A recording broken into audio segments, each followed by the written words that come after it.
बिस्मिल्लाहिर्रहमानिर्रहीम। जम्मू कश्मीर की उमर अब्दुल्ला सरकार ने बजट के दौरान एक वादा दोहराया था और सरकार ने एक कमेटी तश्कील दी थी आरजी मुलाजमीन के लिए, जो मरकज़ के ज़ेर इंतज़ाम जम्मू कश्मीर में आज भी काम कर रही है। वो है आरजी मुलाजमीन के लिए, डेली वेजर्स के लिए, कैजुअल लेबरर्स के लिए, नीड बेस्ड वर्कर्स के लिए। और बावसूख ज़राए ने हमें बताया है कि तमाम महकमों को अब बाज़ाब्ता तौर पर कमेटी अपनी रिपोर्ट क्या सरकार को देकर अभी तक देकर काम कर रही है, क्या पेशरफ्त हो रही है, वो दूसरी बात। लेकिन पीडीडी जो बिजली महकमे के आर्जी मुलाजमीन हैं और इसके अलावा महकमा जल शक्ति में जो मुलाजमीन हैं, उनके लिए जल्द पेशरफ्त मुतवक्के है। बजट 2026-27 का जो होगा या 27-28 का जो बजट पेश होगा, उससे कबल सरकार कम से कम एक पड़ाव पार करना चाह रही है कि वो प्रायोरिटीज़ फ़िक्स कर दी जाएं जिस मकसद से कमेटी बनाई गई थी। कल भी एक इजलास मुनक्किद हुआ है, लेकिन हमारी इतलात के मुताबिक जम्मू कश्मीर यूनियन टेरिटरी के अंदर जो आर्जी मुलाजमीन हैं, उसमें पीएचई जल शक्ति के मुलाजमीन के जिनकी आप बार बार बात करते रहे हैं, इसके अलावा आपके जो पीडीडी के डेली वेजेस हैं, पब्लिक वर्क्स डिपार्टमेंट के हैं, उन तमाम लोगों को प्रायोरिटी पर रखा जा रहा है। वो इसलिए क्योंकि डिपार्टमेंट्स ने काम अपना शुरू कर दिया अपने लेवल पे और डिटेल वाइज वो सारा खाका तैयार करके वो नेक्स्ट फॉरवर्ड करेंगे, क्योंकि फिर गाइडलाइंस को भी देखना है।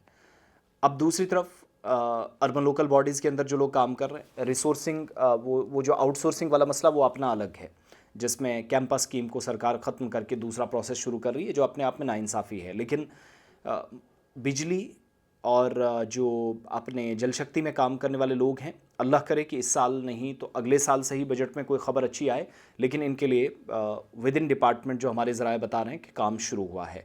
दूसरा, कल जो एक मीटिंग हुई थी वो काफ़ी शोर शराबा इस मीटिंग पर हुआ। दरअसल ये मीटिंग जो थी वो अर्बन लोकल बॉडीज़ कश्मीर की थी। Director urban local bodies Kashmir जो हैं, उनने 8 जुलाई को जब मीटिंग बुलाई, दोपहर 2:30 बजे मीटिंग हुई, 1 से 1.5 घंटा ये मीटिंग चली है। फिर मिनट्स ऑफ मीटिंग्स जो हैं वो तो जारी नहीं किए गए, लेकिन विद इन डिपार्टमेंट जो हमने कंफर्म किया तो पता चला कि कश्मीर के अंदर हैबिटाट सेंटर बिमना श्रीनगर में बुलाई गई इस मीटिंग में CPW वर्कर्स, जिनमें सैनिटेशन वर्कर्स हैं, अर्बन लोकल बॉडीज़ के, बल्दियाती इदारों के, उनकी रेगुलाइजेशन कैसे मरलावार बुनियादों पर हो, तय गाइडलाइंस या कवायद के मुताबिक हो, इस पर तफसीली तबादला ख्याल हुआ है। इसमें सारे के सारे चीफ एग्जीक्यूटिव ऑफिसर्स थे, एग्जीक्यूटिव ऑफिसर्स और पे और अकाउंट्स ऑफिसर्स थे अर्बन लोकल बॉडीज़ के कश्मीर के, जिनको कहा गया था मीटिंग के लिए, वो खुद वहाँ मौजूद रहे और जो अपडेट या इन्फॉर्मेशन CPWs के रिलेटेड इनके पास था वो सरकार तक पहुँचा दिया गया है।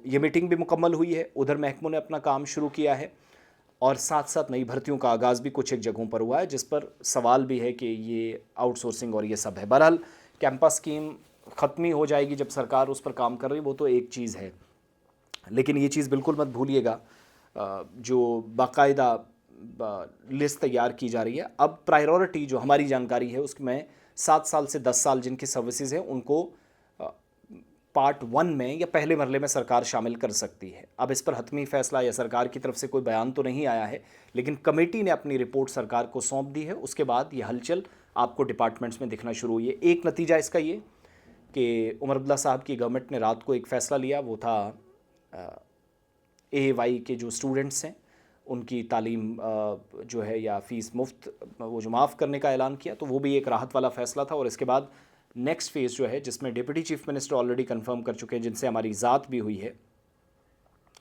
बात भी हुई है, जिन्होंने कंफर्म किया कि बहुत जल्द आपको नवीद सुनाई देगी। अब विद इन डिपार्टमेंट्स हलचल हुई है, पेशरफ्त होना शुरू हुई है। अल्लाह करे कि इसके नतीजे जल्द हम सब के सामने आए।